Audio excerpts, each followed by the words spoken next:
एक मकड़ी अपना जाला बनाने के लिए एक जगह की तलाश कर रही थी। वो चाहती थी कि उसका जाला ऐसी जगह पर बने जहाँ पर ढेर सारे कीड़े मकोड़े और मक्खियाँ आकर उसमें फंस जाएं और इस तरह उसका जीवन खाते पीते आरामदायक तरीके से बीत जाए। ऐसी कोशिश में थी वो, और ऐसे में घर का एक कोना उसे दिखा जो उसे पसंद आया और वहाँ वो जाला बनाने की तैयारी करने लगी। उसने जाला बुनना शुरू ही किया था कि वहाँ से गुजर रही एक बिल्ली उसे देखकर जोर जोर के हंसने लगी। मकड़ी ने जब बिल्ली से उसके हंसने की वजह पूछी तो बिल्ली बोली, मैं तुम्हारी बेवकूफ़ी पर हंस रही हूँ। तुम्हें दिखाई नहीं देता कि ये स्थान कितना साफ सुथरा है? यहाँ ना कीड़े मकोड़े आएंगे ना ही मक्खियाँ। तुम्हारे जाले में कौन फंसेगा?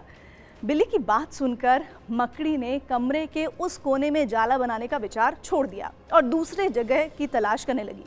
उसने घर के बरामदे से लगी एक खिड़की देखी और वहाँ जाला बनाना शुरू कर दिया।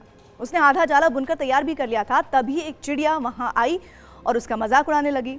अरे तुम्हारा दिमाग खराब हो गया है क्या, जो इस खिड़की पर जाल बुन रही हो?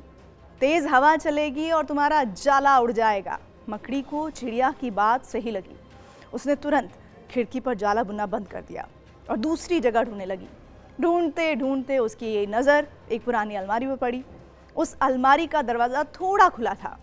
वो वहाँ जाकर जाला बुनने लगी, तभी एक कॉकरोच वहाँ आया और उसे समझाते हुए बोला, इस स्थान पर जाला बनाना बेकार है। ये अलमारी बहुत पुरानी हो चुकी है, कुछ ही दिनों में इसे बेच दिया जाएगा। तुम्हारी सारी मेहनत बेकार चली जाएगी। मकड़ी ने कॉकरोच की बात मान ली और अलमारी में जाला बनाना बंद कर दिया। दूसरी जगह की तलाश करने लगी, लेकिन इन सब के बीच पूरा दिन निकल गया था। वो थक गई थी और भूख प्यास से उसका हाल बेहाल हो चुका था। अब उसमें इतनी हिम्मत नहीं रह गई थी कि वो जाला बनाकर दोबारा तैयार कर सके।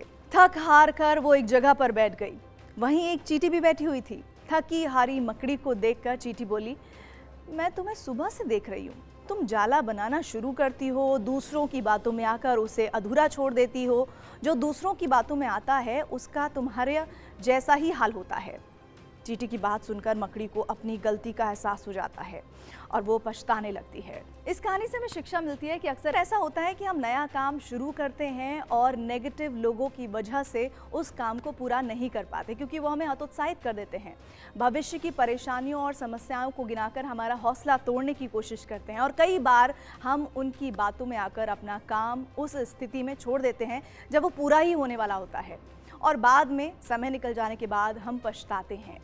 इसीलिए कहा गया है कि जो कुछ आपको सुनना है लोगों के ज़रिए सुनिए, लेकिन जब आप उन बातों पर अच्छे से सोच विचार कर लें, उसके बाद जो आपका दिल कहे वो कहें, वो करें, क्योंकि तभी आपको जीवन में सफलता मिलेगी।